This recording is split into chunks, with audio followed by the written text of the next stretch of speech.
Ça veut dire que tu ne peux pas changer de charnel et par des efforts devenir spirituel. Il faut que tu naisses de l'esprit. De la même manière que le jour où tu es né à l'hôpital général ou je ne sais où, à cause du fait que tu étais né, tu as eu accès au monde des hommes et au monde physique. Personne ne peut marcher comme ça avec nous s'il n'est pas né d'une femme d'abord au préalable. C'est le fait qu'il naisse qui lui donne accès à ce monde. Maintenant, pour avoir accès au monde spirituel, au monde de Dieu, tu dois aussi naître dans ce monde-là.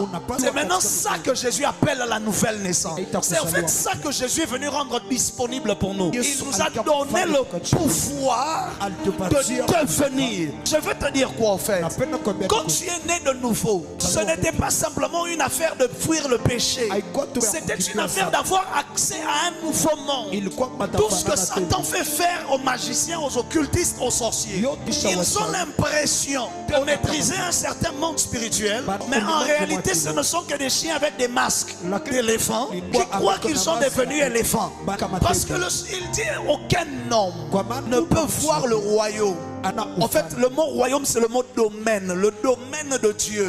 Aucun homme ne peut voir le monde de Dieu s'il n'est né de nouveau. C'est ainsi que dès le jour où tu nais de nouveau, une soif pour le monde spirituel sera automatiquement créée dans ton cœur.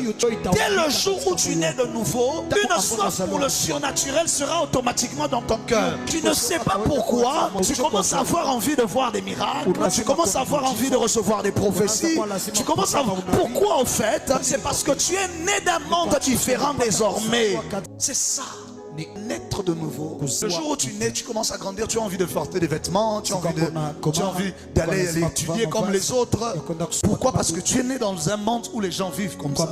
Et le jour où tu nais de nouveau, une faim pour les choses spirituelles est automatiquement installée dans ton cœur. Lorsque vous voyez quelqu'un ne pas avoir une faim pour le surnaturel, pour les choses spirituelles, vérifiez bien, peut-être qu'il n'est pas né de nouveau. Quand toute ta soif est toujours les choses de la chair, les choses de ce monde, les choses, l'argent, l'or, les voitures, les mariages, les ceci, les cela. Si tu ne penses qu'à ça, ça veut dire que tu n'es né que de la chair. C'est pour ça que tu ne peux penser qu'aux choses de la chair.